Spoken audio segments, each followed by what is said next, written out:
Graça e paz, igreja. Amém? Eu gostaria de chamar a irmã Wanda, onde ela se encontra. Está aqui. Queria que ela viesse aqui com a família na frente.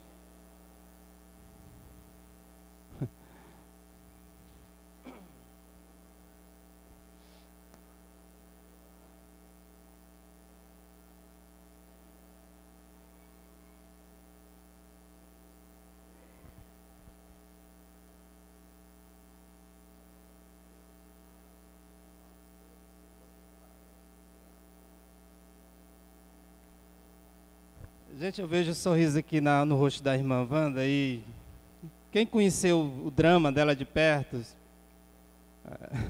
domingo após domingo a gente conta dramas aqui, né? Mas é isso que Deus faz, né? A irmã Wanda, ela teve um problema que ela precisou tomar uma injeção. Essa injeção custava quase R$100. Era diária, né, irmã? Injeção? Todo dia ela tinha que tomar uma injeção. E sem condições de comprar essas injeções. E olha só o que Deus faz. Naquele momento, Deus usou a igreja. Os irmãos doaram, se juntaram, se mobilizaram, compraram várias injeções. E Deus começou então a abrir portas para que não faltasse nenhuma injeção para a irmã. E ela passou toda a sua gestação e não faltou uma injeção sequer, não foi, irmã? Olha aí. E aqui nasceu essa princesa. Coisa linda de Deus, né? Presente do Senhor. E nós queremos nesse momento agradecer ao Senhor, orar, porque entendemos, meus amados, que o Senhor é o autor da vida. Só Ele pode dar a vida, né? E aqui nós agradecemos, queremos orar por essa família nesse momento, que Deus possa abençoar essa criança, que nasceu saudável, é enorme, viu? E com certeza, né, vai ser uma bênção no meio dessa família, tá bom? É mais uma Ana, né? Mais uma Ana que nasceu. Vamos ficar de pé e vamos orar.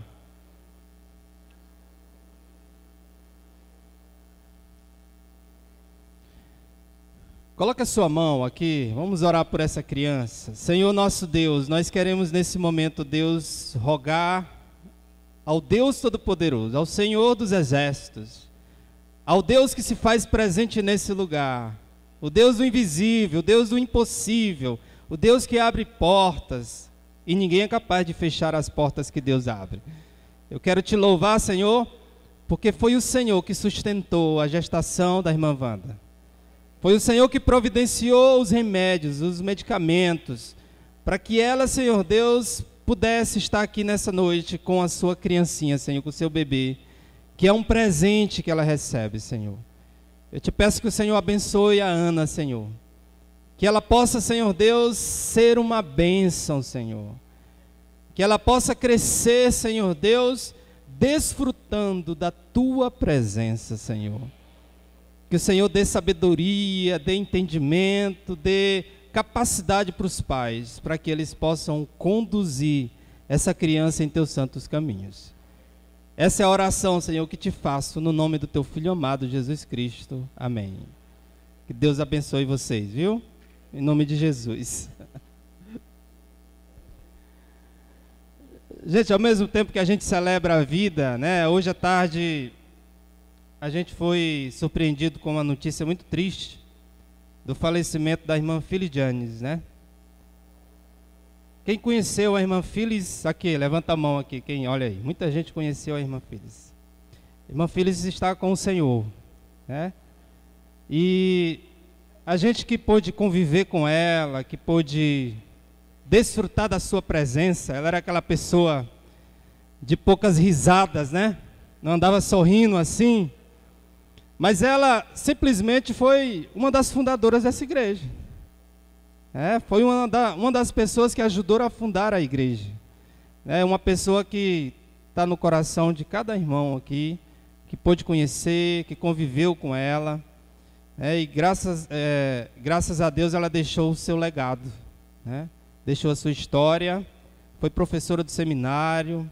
Muitos alunos passaram por aí. Eu tive o privilégio de de assistir aula com ela, foi minha professora de hermenêutica lá no seminário. E com certeza, né, vai ficar a saudade dela, mas vai ficar também a história dela aqui, né?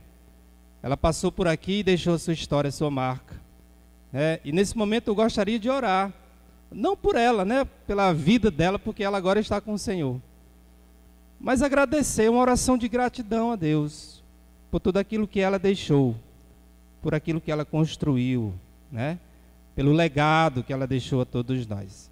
E nesse momento eu gostaria de fazer uma oração também, que os irmãos pudessem ficar de pé também, mais uma vez, para a gente orar.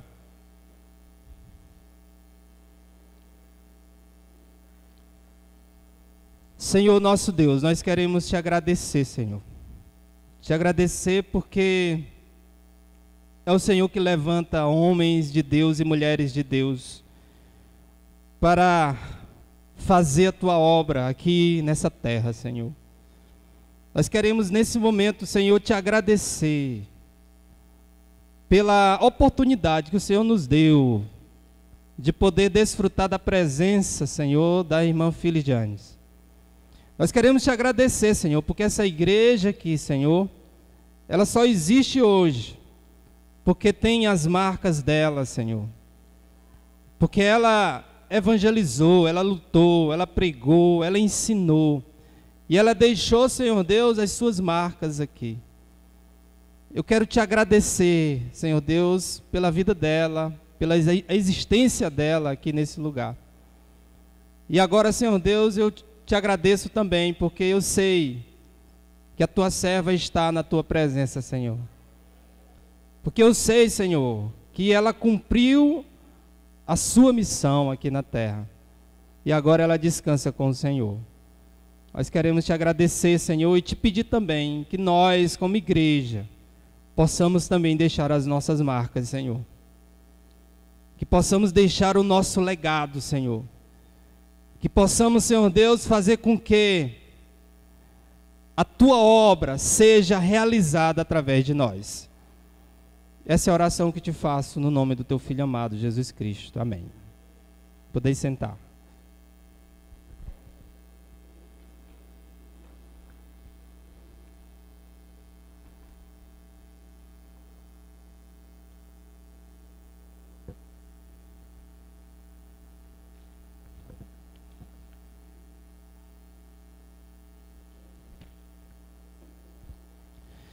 Irmãos, nós estamos trilhando pelo caminho da restauração. E hoje nós vamos falar sobre mais um passo. Já falamos sobre o passo 1, que diz que nós precisamos reconhecer a nossa incapacidade, que nós não somos Deus. Nós não temos o controle sobre nós mesmos, sobre nossas ações. Porque se nós tivéssemos o controle absoluto sobre nossas ações, nós não pecávamos. Segundo lugar, nós precisamos reconhecer que existe Deus, existe um Deus. Deus existe, Ele é real. E Ele é a solução para as nossas vidas. Em terceiro lugar, nós precisamos nos entregar a esse Deus. Nós precisamos entregar a nossa vida a esse Deus, porque só Ele pode nos ajudar na caminhada de restauração. Ele é o único, como disse Jesus, eu sou o único caminho, a verdade e a vida. Nós ouvimos também, domingo passado, que a caminhada de restauração também é uma caminhada de perdão, onde nós precisamos fazer reparações nas nossas vidas, precisamos reconhecer e saber que o passado, coisas que nós fizemos lá no passado, precisam ser tratadas e resolvidas. E para isso nós precisamos buscar nos reconciliar ou reparar, consertar de alguma forma algo que eu fiz, que eu cometi e que de alguma maneira ainda me acusa, ainda está presente na minha vida. Hoje gostaria de falar sobre mais um passo, que nós vamos intitular o passo da transformação. A caminhada de restauração, ela requer também transformação. E eu queria convidar você a abrir a sua Bíblia em Romanos capítulo 12. Vamos ler os versículos 1 e 2.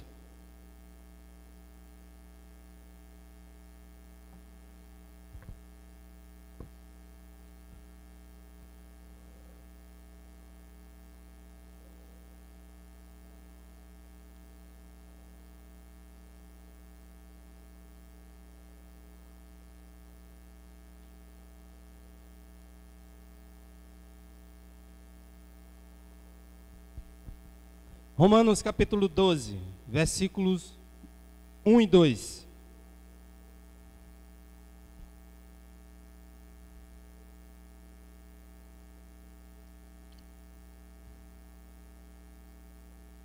Que diz assim: portanto, irmãos, rogo-lhes pelas misericórdias de Deus, que se ofereçam em sacrifício vivo, santo e agradável a Deus, este é o culto racional de vocês. Não se amoldem aos padrões desse mundo, mas transformem-se pela renovação da sua mente, para que sejam capazes de experimentar e comprovar a boa, agradável e perfeita vontade de Deus. Queridos, aquele que se aproxima de Deus, se faz necessário crer que Ele existe. Se faz necessário um passo de entrega, de confiança.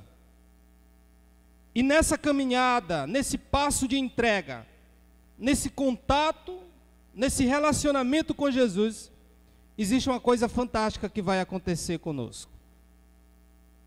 É impossível andarmos com Jesus e permanecermos como nós éramos antes. A caminhada de restauração requer transformação.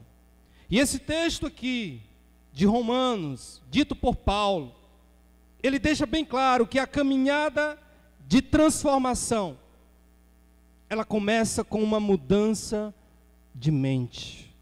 Uma mudança na nossa mente, na nossa maneira de pensar, na nossa maneira de enxergar as coisas, de ver o mundo, de ver a nós mesmos, de ver as pessoas, de ver as coisas que estão ao nosso derredor. Se nós não formos capazes de mudar o nosso pensamento, a nossa mente, vai ser muito difícil haver alguma transformação nas nossas vidas. A nossa transformação acontece quando nós mudamos o nosso modo de pensar, a nossa maneira de ver as coisas. E olha que coisa incrível, queridos. A presença do Espírito Santo de Deus nas nossas vidas é tão poderosa que ela é capaz de nos fazermos enxergar coisas que nós não enxergávamos antes. Quantas vezes eu passava em frente à igreja dos crentes, quantas vezes eu passava em frente a uma Bíblia, quantas vezes eu ouvia os crentes pregar e falar, mas sabe o que vinha na minha mente? Zombaria, desprezo. Muitas vezes passava em frente à igreja dos crentes e jogava pedra em cima da igreja. Fazia piadas.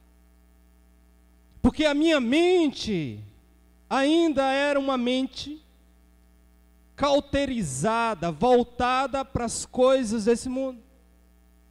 Mas vejam só, aquele que zombava, que criticava, que diminuía os crentes, hoje vos prega a palavra de Deus aqui. Como pode isso acontecer? O que foi que Deus fez comigo? Deus mudou a minha mente, a minha maneira de pensar e de enxergar. Toda mudança, toda transformação começa aqui. Você pode dar o passo da entrega. Você pode até vir aqui à frente, subir, levantar a mão, dizer: olha, eu estou entregando a minha vida a Jesus Cristo. Mas a sua decisão, ela pode ser baseada simplesmente em outro interesse ou em outra coisa. E a sua mente pode não estar, de alguma maneira, sendo ou passando por essa transformação, por essa mudança. E sabe o que vai acontecer? Dificilmente você vai mudar. Se a vossa mente não mudar, você não muda. Paulo diz claramente aqui que esse mundo, que as nossas vidas, o nosso meio só vai ser transformado pela renovação da nossa mente. E aí onde começa então o agir de Deus, a atuação de Deus nas nossas vidas. Mas há uma pergunta que todos nós precisamos fazer. Um dia aliás, ainda alguns de nós, ou a maioria de nós, ainda possui defeitos de caráter. Por mais que nós venhamos, ou ainda de alguma forma, venhamos declarar ou entregar as nossas vidas a Jesus Cristo, ainda temos falhas e defeitos. Muitas vezes nos perguntamos, de onde vêm esses defeitos? De onde eles vieram? Por que ainda eu tenho determinados pensamentos ou determinadas atitudes na minha vida? Os nossos defeitos, meus amados, de caráter, eles vêm por alguns motivos. Primeiro, os nossos defeitos de caráter vêm por uma questão genética. Alguns dos nossos defeitos são hereditários, são adquiridos. Eu conheci uma família, alguns anos atrás, onde aquela família, ela vivia sobre uma maldição chamada alcoolismo. O pai já tinha morrido por consequência do álcool. Um dos filhos já tinha morrido por consequência do álcool. E tinha mais 3 filhos que estavam quase morrendo por consequência do álcool. O álcool afetou toda aquela família. Alguns hábitos que nós demonstramos, muitas vezes estão ligados a uma questão hereditária.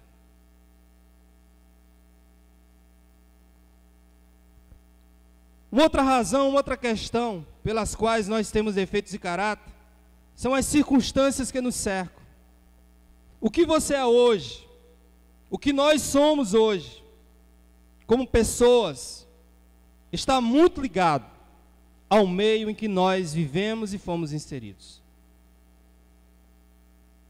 Talvez você cresceu no meio da violência, você cresceu no meio da perdição, da prostituição.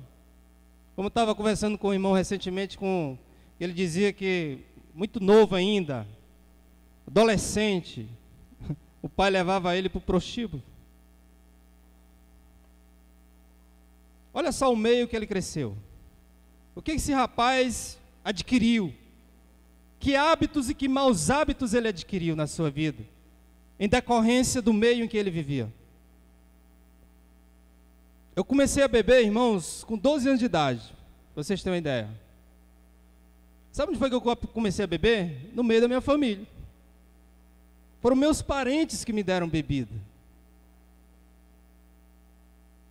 E com 16, 17 anos de idade, eu já estava numa situação quase descontrolada com o álcool, causando tantos transtornos e problemas na minha vida. 18 anos de idade, eu estava praticamente um alcoólatra, que bebia quase todo dia. Quase todo dia. Uma das lutas que eu tenho é contra o álcool.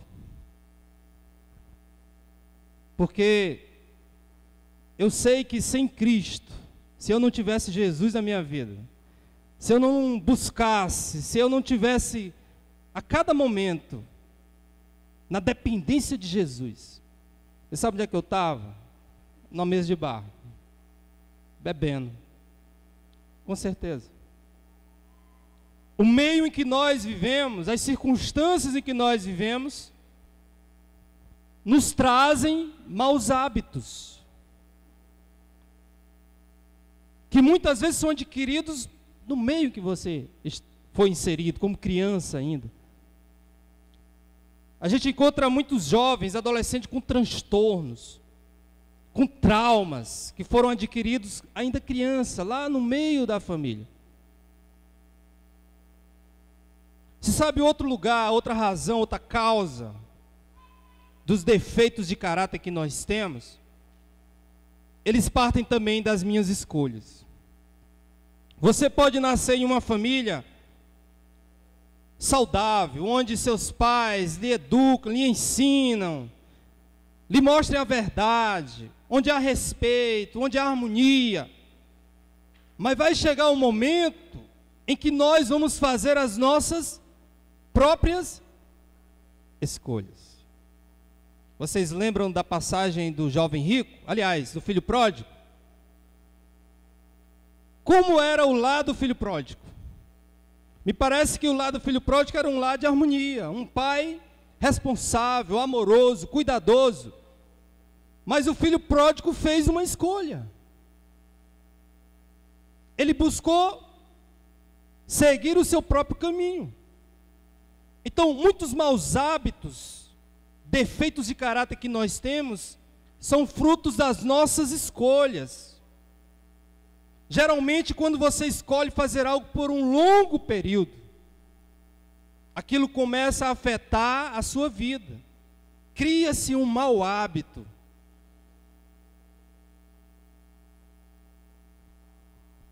Mateus 15, 19. O Senhor Jesus, Ele tenta apontar de onde vem esses maus hábitos, esses defeitos que nós adquirimos.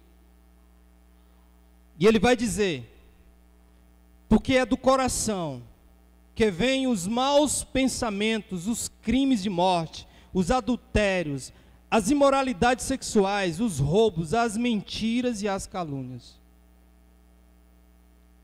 Quem aqui tem coração? Todos nós. E de onde vem tantas mazelas e tantas coisas que desagradam a Deus, que de alguma maneira realizamos? De onde vem? Do coração.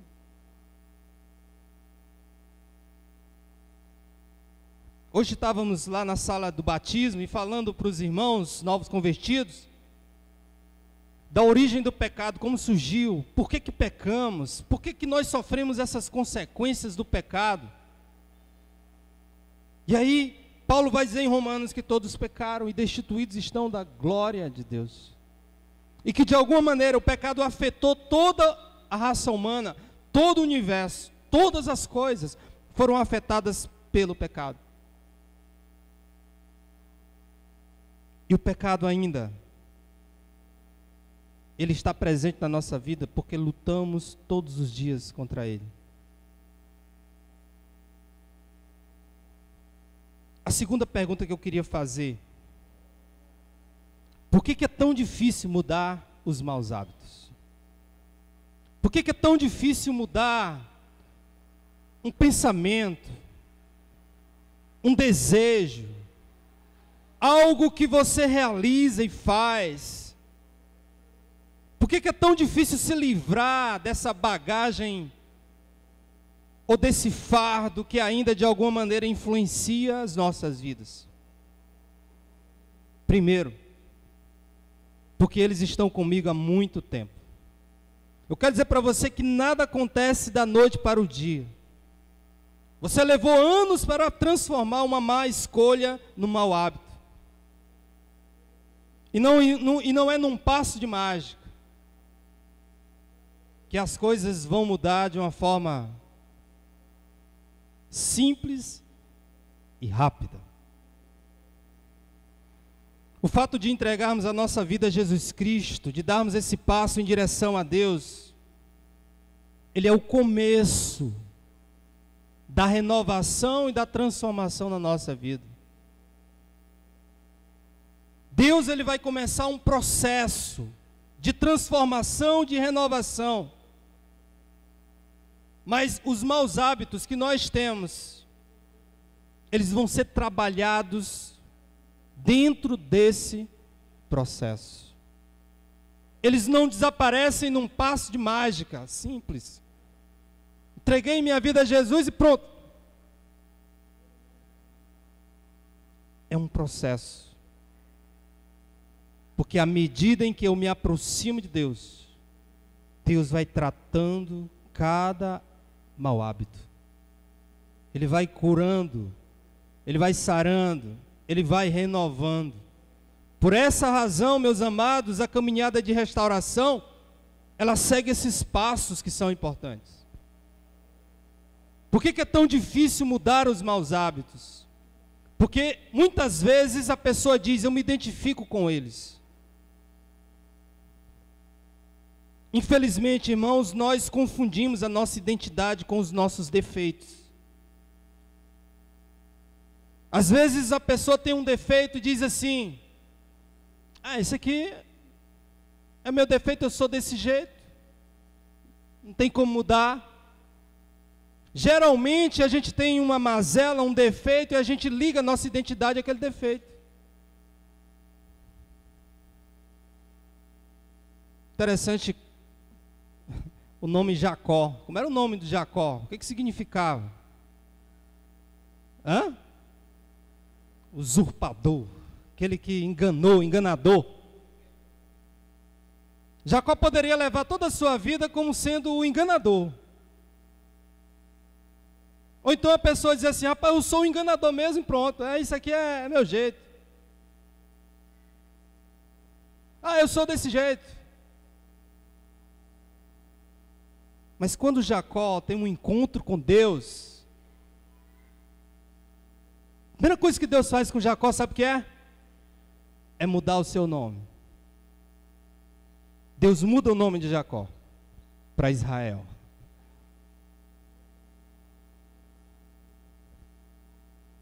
Você não precisa se identificar ou trazer para a sua identidade os seus defeitos. Defeitos são coisas que precisam ser tratados e transformados. Amém? É algo que Deus quer trabalhar nas nossas vidas. Existem defeitos em mim que eu ainda hoje trabalho e tento trabalhar. Eu luto contra eles. Porque eu sei que Deus não quer que eu continue com esses defeitos. Eu não posso me conformar com eles. Por que é tão difícil mudar os maus hábitos? Porque eles têm uma recompensa. Interessante que todo defeito tem uma recompensa. Não é isso? Que as pessoas geralmente dizem, eu faço isso, ou muitas vezes me alimento desse mau hábito para ter vantagem em alguma coisa ali, ter uma determinada recompensa. É recompensador, muitas vezes, os defeitos que nós temos, porque de alguma maneira vem um retorno, vem um prazer, vem uma satisfação. Interessante que também, eles mascaram a minha dor. Mascaram a minha dor. Muitas vezes, meus amados, uma jovem, ou um jovem se entrega a uma mulher, ou um homem. Sabe por quê? Porque na cabeça dela ela diz assim, eu nunca recebi carinho e amor dos meus pais. E aí muitas vezes, aquela relação que é danosa, que muitas vezes se torna um hábito e um defeito na vida dela, é para aliviar a dor que ela carrega, por não receber do pai ou dos pais a atenção, o amor, o carinho. Muitas vezes, queridos, nós vamos e corremos para os maus hábitos, para de alguma maneira aliviar a carga, a dor que nós carregamos. Geralmente os maus hábitos nos trazem também uma desculpa para dizermos que nós fracassamos. Ah, Senhor, eu caí e eu fiz isso foi por conta dessa minha fraqueza que eu tenho. A culpa é desse problema que eu tenho. E aí vivemos o tempo todo dizendo que a culpa é do problema que eu tenho. É porque eu tenho esse defeito, é porque eu tenho esse problema. E aí vivemos acorrentados, ou sob a desculpa do problema.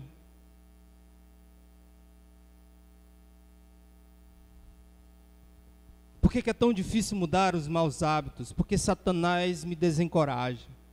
Ele está constantemente sugerindo pensamentos negativos. Ele é o acusador.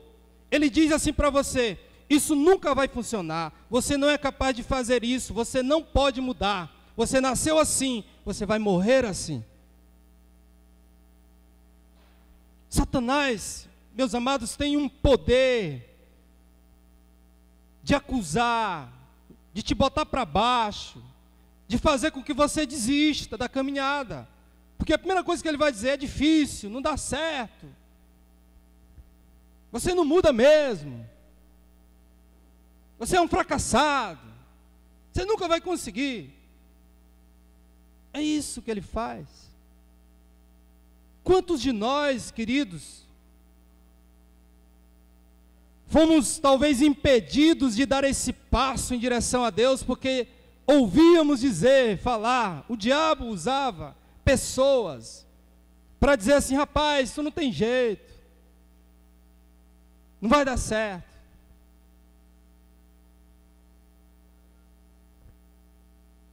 Uma das ferramentas que Deus pode usar para nos ajudar a sermos transformados é a comunhão um com os outros. Veja, irmãos, como isso é importante nesse processo, nessa caminhada.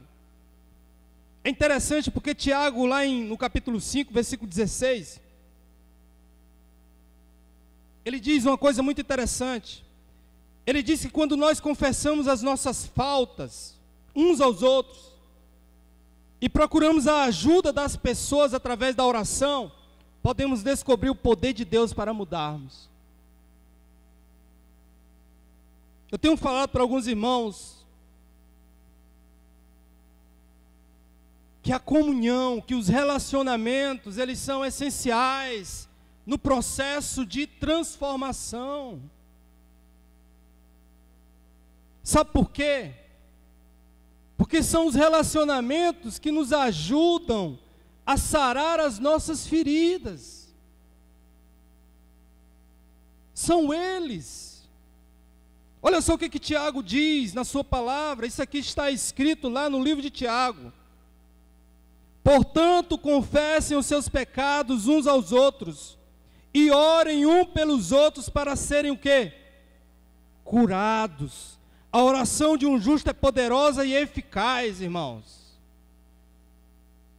Às vezes você está com um problema, com uma dificuldade, está lutando contra um mau hábito e tenta fazer isso sozinho.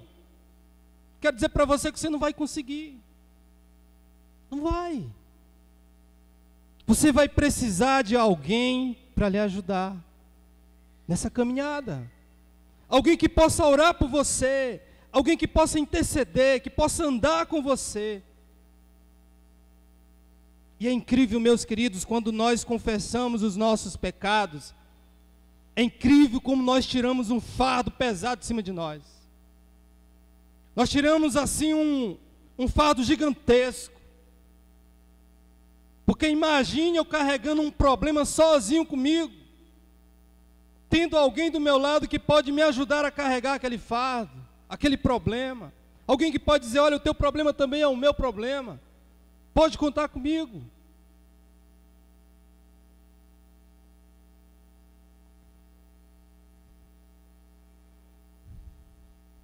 Mas também sabemos, queridos, acima de tudo, que a transformação é um processo conduzido por Deus. É Deus que conduz o processo de transformação. Filipenses capítulo 2, versículo 13.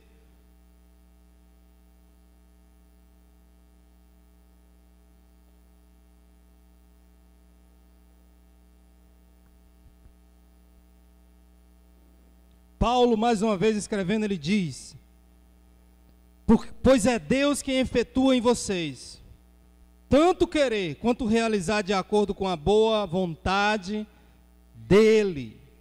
Quem é que opera? Quem é que atua? Quem é que se manifesta nas nossas vidas, fazendo com que a mudança aconteça? É Deus, queridos. Para isso eu preciso dar lugar a Ele, permitir que Ele entre na minha vida e faça a transformação necessária. Agora é incrível, isso é uma coisa que eu tenho falado também para alguns irmãos. Deus não pode fazer a parte dele sozinho. Vocês sabiam? Deus não pode fazer a parte dele sozinho. Sabe por quê? Porque eu também tenho que fazer a minha parte.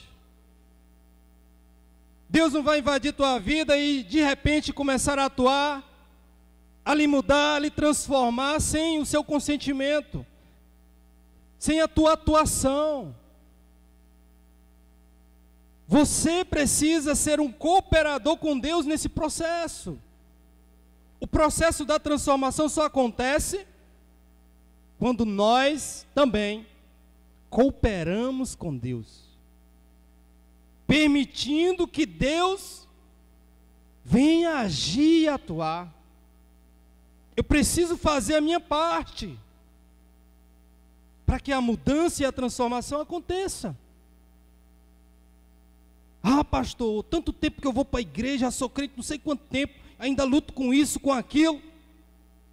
Talvez, querido, chegou o tempo de você entender que esse processo de mudança requer também o teu esforço, a tua força de vontade, a tua cooperação.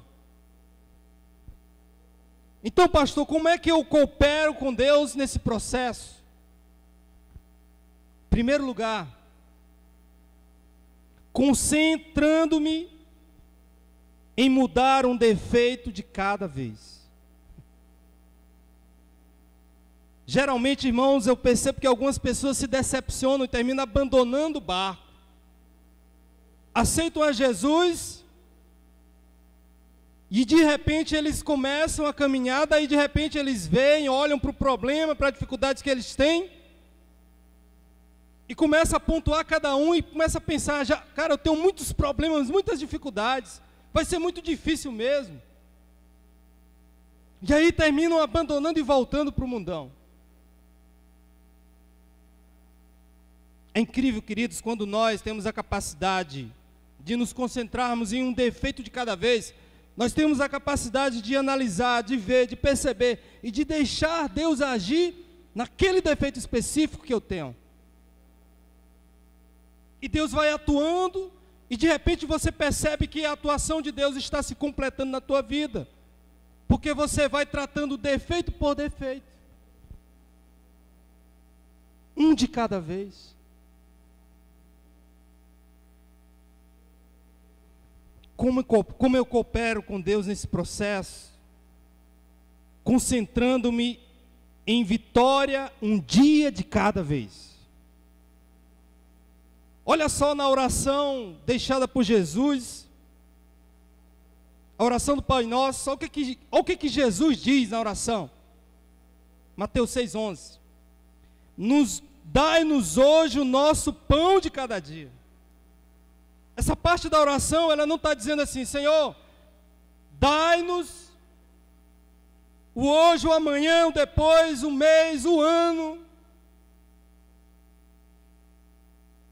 Deus, Ele quer que venhamos viver um dia de cada vez, como se não houvesse o amanhã, como se o amanhã não tivesse o pão, ou não tivesse a condição, a capacidade de ter esse pão. Aí o irmão não consegue dormir, ele não consegue desfrutar do que ele tem naquele momento, porque na cabeça dele ele está pensando no amanhã, no depois e no depois. Eu estou comendo aqui agora e amanhã, como vai ser? E depois da manhã, se eu não tiver a oração do Pai Nosso, já percebeu, irmão? Dai-nos hoje o nosso pão de cada dia. Nos leva a manter o foco no que eu necessito hoje. É o suficiente para avançar em minha caminhada. Porque amanhã eu não sei nem se eu vou estar vivo, irmão. Amanhã eu não sei se vou estar entre vocês. Então eu preciso viver o hoje. O agora. É a história do maná lá do deserto. Vocês só podem juntar o que eu mandar um dia de cada vez. Todo dia, queridos. Quando eu sento na minha mesa e vou comer a minha refeição, eu agradeço e digo: Senhor, como Tu é bom. Sabe por que Tu é bom, Senhor? Porque todo dia o Senhor tem olhado para mim e tem colocado na minha mesa o que comer. E eu agradeço pelo que eu tenho aqui agora. Eu não sei se vou ter amanhã ou depois, mas pelo que eu tenho agora eu quero Te agradecer. Eu quero Te louvar. O processo de mudança, ele acontece assim também, queridos. É um passo de cada vez. Eu comecei a comecei um negócio de uma dieta. Como é difícil fazer dieta, irmãos. Pensa num negócio complicado. Sabe por que é difícil fazer dieta? Porque os resultados da dieta são lentos. Eu fiz uma viagem para Luiz Correia, vim com 3 quilos a mais. Eu estou completando quase um mês de dieta, agora que eu perdi 2 quilos.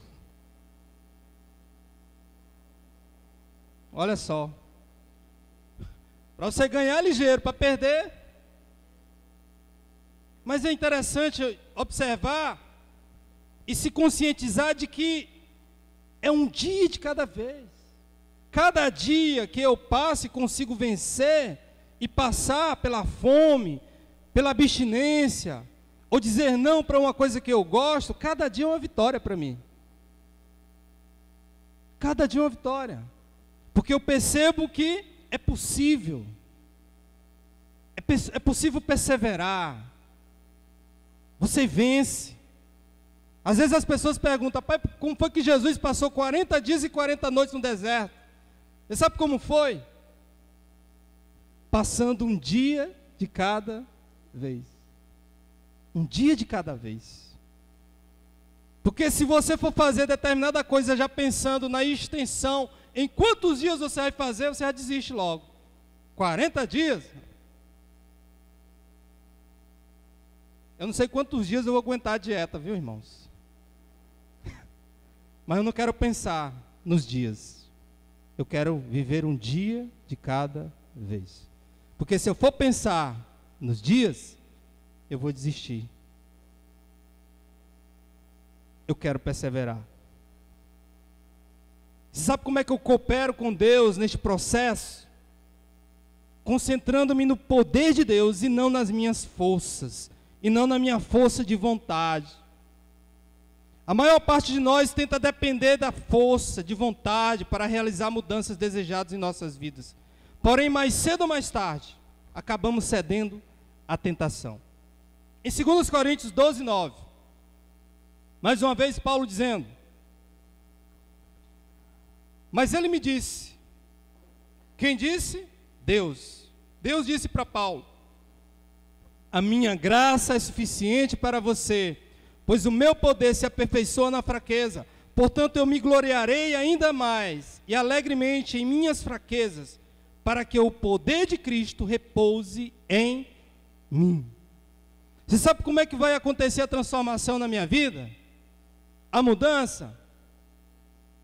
Quando eu entender que melhor coisa é depender do poder de Deus do que do meu próprio poder. Porque na hora que você consegue superar um problema, na hora que você conseguir sair de uma circunstância, de uma situação, a primeira sensação que você vai ter é a seguinte: rapaz, eu consigo mesmo, olha só como eu posso. E aí você vai alimentar dentro de você esse sentimento, esse pensamento de que você saiu daquela situação por sua vontade, pela sua capacidade, e não pelo poder de Deus. Porque eu vejo no apóstolo Paulo exatamente isso. Um homem intelectual, um homem que o poder de Deus estava presente sobre ele. Um homem que fazia e realizava coisas extraordinárias, mas que de repente se encontra com uma enfermidade, com uma situação em que ele disse para Deus: Senhor, já orei 3 vezes, e nada. Já orei 3 vezes, Senhor. E Deus dá como resposta para Paulo: a minha graça te basta, porque o meu poder se aperfeiçoa na tua fraqueza. Porque quando você está fraco, quando você reconhece as suas fraquezas, você corre para mim, você vem até mim, se sujeita, se submete a mim, porque eu tenho poder para mudar você e transformar você.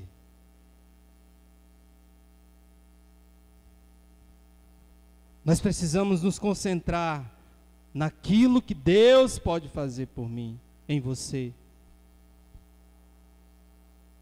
Quarta coisa, como é que eu posso cooperar nesse processo, juntamente com Deus, de transformação, de restauração? Concentrando-me em fazer coisas boas, não apenas em fazer coisas que me fazem me sentir bem. Queridos, lembre de uma coisa: nem tudo que eu faço vai agradar o meu ego ou me proporcionar um bem-estar. Porque desagradar a carne não é fácil, mas é a coisa certa a ser feita. A sua carne vai dizer assim: olha, faz isso porque isso é bom, isso vai te deixar bem. E sabe por que um viciado em droga vai atrás da droga? Porque a droga vai causar nele o quê? Um bem-estar. Vai fazer ele viajar, ele vai ficar doidão. Você acha que na cabeça de um drogado a droga é uma coisa ruim? Ele pode até pensar que é ruim, mas ele se sujeita à droga por quê? Porque ela vai trazer uma sensação boa para ele. Mas a vida cristã na caminhada, meus amados, eu preciso entender que o certo é fazer a coisa correta. E geralmente, muitas vezes, essa coisa correta não vai me trazer esse bem-estar, essa sensação gostosa. Desagradar a carne não é fácil. Em Gálatas capítulo 5, 16 diz assim: por isso digo, vivam pelo Espírito, e de modo nenhum satisfarão os desejos da carne. Muitas coisas nessa terra, meus amados, nós vamos sofrer, nós vamos padecer, nós vamos ser injuriados. Jesus dizia para os seus discípulos: vocês vão ser maltratados, injuriados, vão ser levados a tribunais, à morte. Mas nada se compara ao que eu tenho preparado para vocês. Nada. Nada se compara ao que eu tenho reservado para vocês. Nada. Tudo vai ser recompensado. Como é que eu posso cooperar com Deus no processo de transformação? Concentrando-me em pessoas que me ajudem e não nas que me atrapalham. Existem relacionamentos que não cooperam em nada em meu processo de restauração. Principalmente aqueles que são incapazes de dizer o que eu preciso e não o que eu gosto. Tem pessoas que vão para a rede social, aí vê a foto lá, vê não sei o quê. Às vezes a pessoa nem curte a foto, na cabeça dele assim, pai, isso aí não é legal, mas ele vai e curte. Sabe por quê? Para fazer uma média com quem está lá do outro lado. Porque talvez se a pessoa que está lá do outro lado não receber a tua curtida, talvez tu vai perder um amigo, ou ele vai dizer assim, rapaz, fulano está curtindo minhas fotos. A gente tenta e quer fazer as coisas para agradar o outro. Você é desses que vai na rede social e curte foto, curte coisas que você não curtiria? Simplesmente para agradar fulano, para quem está lá do outro lado, porque é meu amigo, porque é isso, que é aquilo? Eu só curto aquilo que eu curto. Aquilo que eu não acho legal, que eu não curto, acho que deveria ter lá, não curtir, né? Não tem. Acho que aquilo ali é feito só para...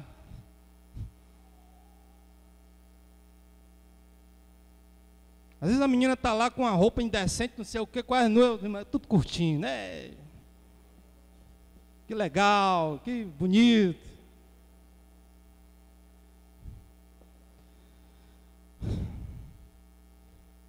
Às vezes até uns textos espírita, o cara bota lá um texto espírita.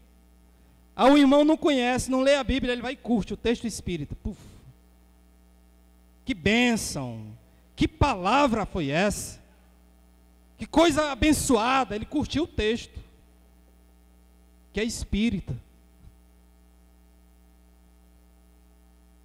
A gente quer fazer as coisas para agradar os outros, irmão. E sabe o que é um relacionamento verdadeiro, sincero? É aquele relacionamento que olha nos seus olhos e diz assim, olha, você está errado. Isso bem que você está fazendo, eu não concordo, está errado isso aí. Amigo verdadeiro, relacionamento verdadeiro é esse, que tem essa capacidade de olhar para você e dizer que você está errado, que pode lhe ajudar, que é sincero com você, que você não tem medo de perder o amigo, simplesmente para agradar ele. Muitas vezes, irmãos, nós vemos as falhas de caráter das pessoas que estão do nosso lado, e nós somos omissos. Sabe por que nós somos omissos? Porque nós temos medo de falar, de dizer, porque eu não quero perder o amigo.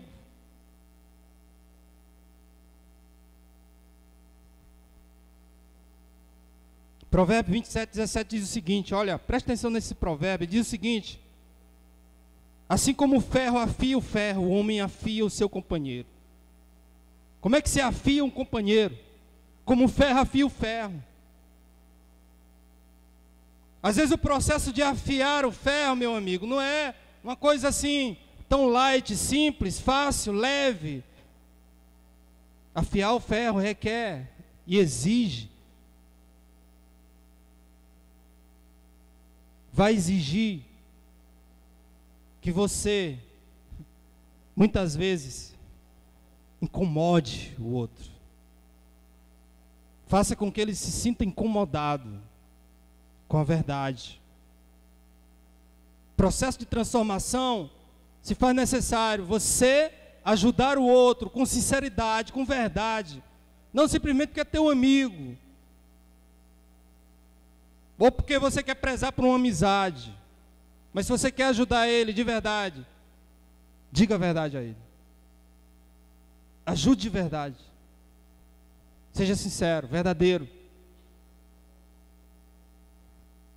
Por último, eu gostaria de encerrar dizendo que nós podemos cooperar com Deus nesse processo de restauração, me concentrando no progresso e não na perfeição. Nenhum de nós vamos chegar à perfeição. Nenhum. Só existiu um perfeito nessa terra. E esse perfeito foi Jesus Cristo. Não haverá nenhum outro perfeito. A caminhada cristã, meus amados, ela é uma caminhada de perfeição. Porém, nós não vamos alcançar a perfeição. E olha como o ser humano é. O ser humano ele é muito injusto. Porque o indivíduo ele pode ter 99 avanços significativos em sua vida. Mas se ele tiver um tropeço, tudo que ele avançou não é levado em conta. Ele pode acertar 99 vezes, mas se ele errar uma vez, tudo aquilo que ele construiu é destruído. As pessoas começam então a ver ele de outra maneira. É como se ele subisse um degrau, um degrau, um degrau, um degrau. Está faltando um degrau para ele chegar no 100. Ele tropeça no degrau. E na concepção das pessoas ele tem que voltar lá para o começo, para voltar de novo, tudo de novo. Nós somos injustos com as cobranças, com a maneira de ver o outro. Muitas vezes somos amigos de pessoas, temos amizades, nos desfrutamos de coisas. E de uma hora para outra a gente cospe naquela amizade, cospe naquelas coisas. Por quê?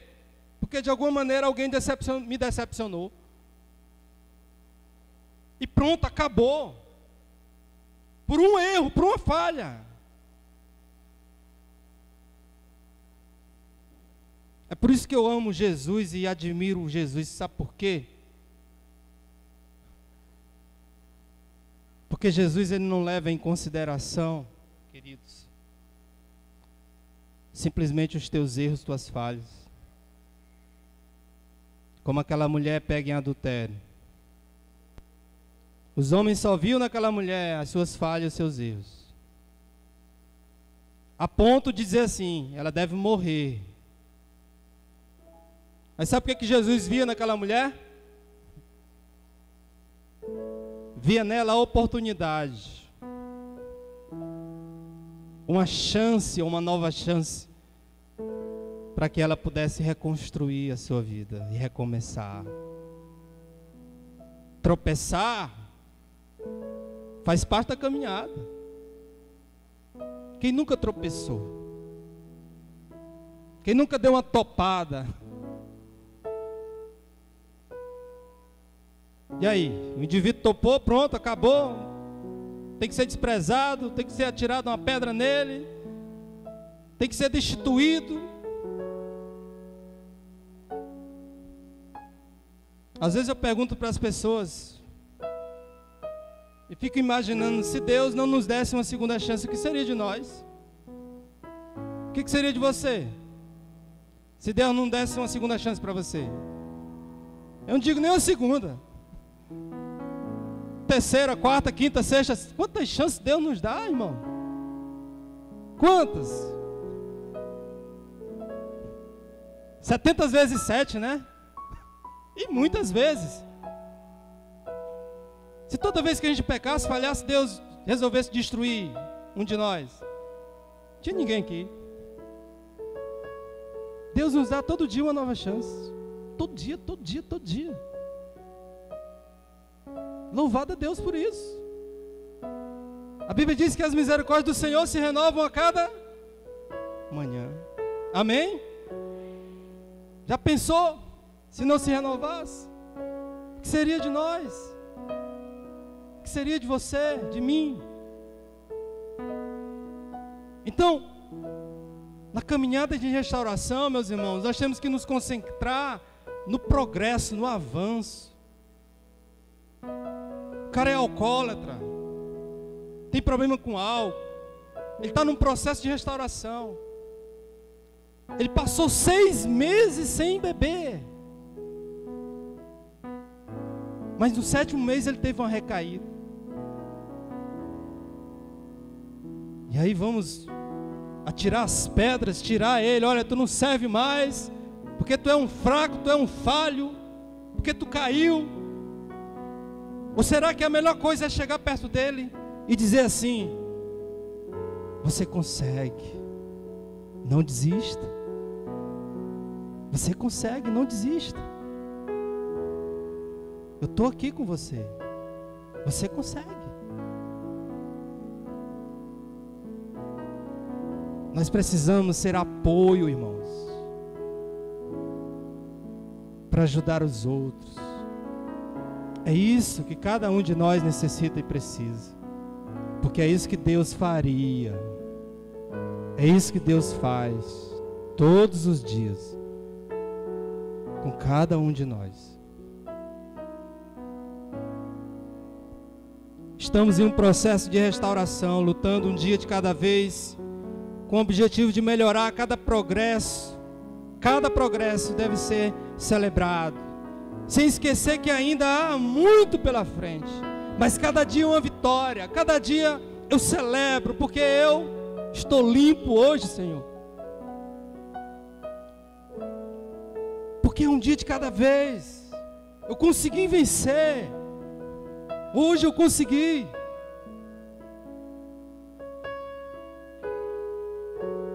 Filipenses 1,6 diz: estou convencido de que aquele que começou a boa obra em vocês vai completar até o dia de Cristo Jesus.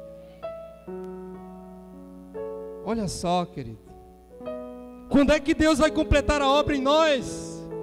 No dia em que nós nos encontrarmos com Ele. Só nesse dia. Mas enquanto nós existirmos nessa terra, Deus vai estar fazendo a sua obra em nós. É constante, é diária, não cessa, é todo tempo.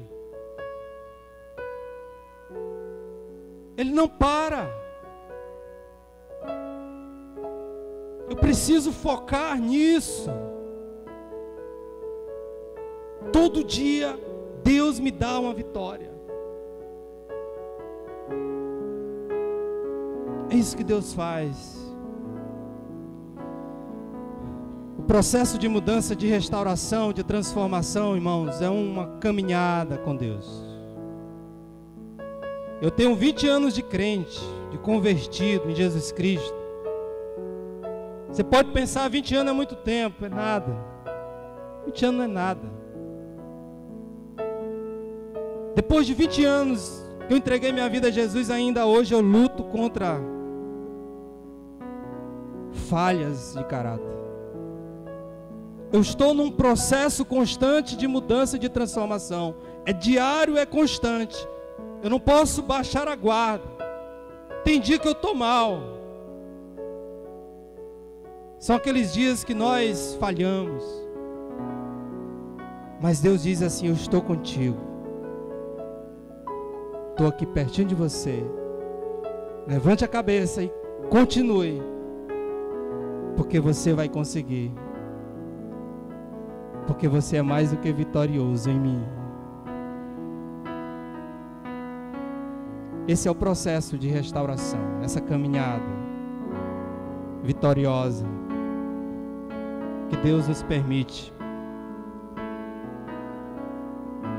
Eu queria nessa noite encerrar deixando um convite aqui para você. Seja qual for a tua circunstância, teu problema, a tua dificuldade, a solução é Jesus. Jesus pode resolver o teu problema, querido. Eu não falo isso da boca para fora, não. Eu falo isso por experiência própria. Porque quem solucionou e tem solucionado o meu problema é Ele, é só Cristo. Cristo em mim é esperança para a glória. Ele é a única esperança para nós. E eu quero dizer para você que Ele é a tua esperança nessa noite. E se você acredita nisso, se você acredita que Jesus é a solução para a tua vida, eu queria te convidar a dar um passo em direção a Ele. Um passo em direção a Jesus. Eu não te prometo, não te digo aqui que hoje mesmo todos os teus problemas vão ser solucionados, porque se eu disser isso eu vou estar mentindo para você. Mas quero dizer para você que a partir desse passo que você dá, entregando sua vida a Jesus, Jesus vai dizer para você: agora é comigo. Quem vai te ajudar a vencer sou eu. É eu que vou atuar e agir na tua vida agora, a partir de hoje. Alguém nessa noite quer tomar essa decisão ao lado de Jesus? Levanta a mão, eu queria orar por você. Glória a Deus. Glória a Deus. Mais alguém? Mais alguém que entende que precisa, que necessita, que compreende que o único caminho, a única solução é Jesus, levanta a mão. Eu quero fazer uma oração por você nessa noite. E quero de alguma maneira ajudar você como igreja nessa caminhada em direção aos céus, à vida eterna que Deus tanto nos promete. Vamos ficar de pé, irmãos? Vamos cantar?